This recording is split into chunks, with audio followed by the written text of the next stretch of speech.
हे gamers, नमस्ते दोस्तों। आज हम बात करेंगे एक ऐसे टॉपिक के बारे में जो गेमिंग इंडस्ट्री का भविष्य तय करेगा, भारत का गेमिंग बिल 2025। जी हां, सरकार ने आखिरकार गेमिंग के लिए एक स्पष्ट ढांचा लाने की तैयारी कर ली है।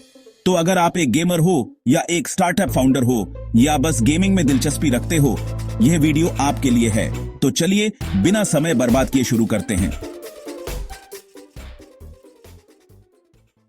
दोस्तों, सबसे पहले एक छोटा सा फैक्ट चेक करते हैं।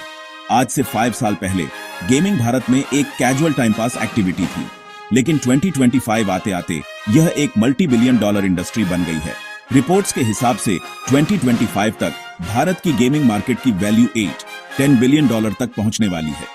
मोबाइल गेम्स जैसे BGMI, free fire, call of duty mobile और फैंटेसी प्लेटफॉर्म्स जैसे ड्रीम 11 ने लोगों की गेमिंग आदतों को पूरी तरह से बदल दिया है। लेकिन अभी तक इस इंडस्ट्री के लिए स्पष्ट कानून नहीं थे और इसी वजह से सरकार लेकर आ रही है गेमिंग बिल 2025। चलिए अब समझते हैं सरल शब्दों में कि गेमिंग बिल 2025 क्या प्रस्तावित करता है। 1. License system. हर गेमिंग कंपनी को सरकार से लाइसेंस लेना होगा, चाहे वह मोबाइल गेम हो, फैंटेसी स्पोर्ट्स हो या ई स्पोर्ट्स प्लेटफॉर्म। 2. आयु प्रतिबंध। 18 साल से कम के बच्चे हाई रिस्क या रियल मनी गेम्स नहीं खेल पाएंगे। इसके लिए पेरेंटल कंट्रोल्स भी लाने की बात हो रही है। 3. वित्तीय पारदर्शिता। जितनी भी कंपनियां रियल मनी गेम्स चलाती हैं, उनको अपने टैक्स और पेआउट्स पारदर्शी रखने पड़ेंगे। 4. जिम्मेदार गेमिंग नीति। एडिक्टिव गेम्स के लिए चेतावनी, लेबल, प्ले टाइम लिमिट्स और सेल्फ एक्सक्लूजन ऑप्शंस अनिवार्य होंगे। 5. डेटा सुरक्षा। यूजर के व्यक्तिगत और वित्तीय डेटा का दुरुपयोग न हो, इसके लिए भी दिशा निर्देश बन रहे हैं। सबसे ज्यादा कंफ्यूजन हमेशा रहा है स्किल बेस्ड बनाम chance based games. Skill based games जैसे शतरंज, आई स्पोर्ट्स, रेसिंग, स्ट्रैटेजी गेम्स या कानूनी होंगे और इन्हें बढ़ावा दिया जाएगा। चांस बेस्ड गेम्स जो जुए की श्रेणी में आते हैं, उन पर सख्त प्रतिबंध या नियमन होगा।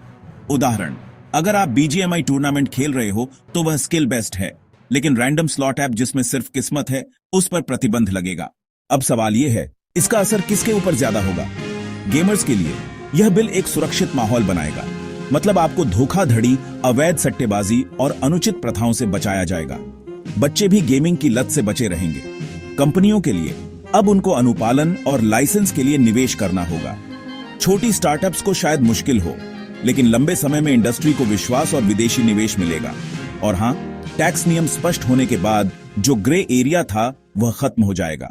दोस्तों, गेमिंग बिल 2025 के बाद भारत की गेमिंग इंडस्ट्री एक नई पहचान बनाने वाली है। ई स्पोर्ट्स को ओलंपिक्स और एशियन गेम्स स्तर तक बढ़ावा दिया जा रहा है।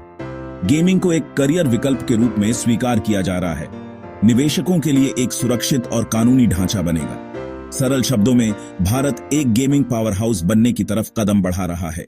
तो दोस्तों, यह था गेमिंग बिल 2025 भारत का विस्तृत विश्लेषण। आपको क्या लगता है, ये गेमर्स के लिए एक सुनहरा अवसर है या प्रतिबंध ज्यादा हो गए हैं?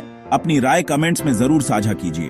और हां, अगर आपको वीडियो पसंद आया हो तो लाइक, शेयर और सब्सक्राइब करना मत भूलना, क्योंकि गेमिंग की दुनिया से संबंधित हर अपडेट आपको यहीं मिलेगा।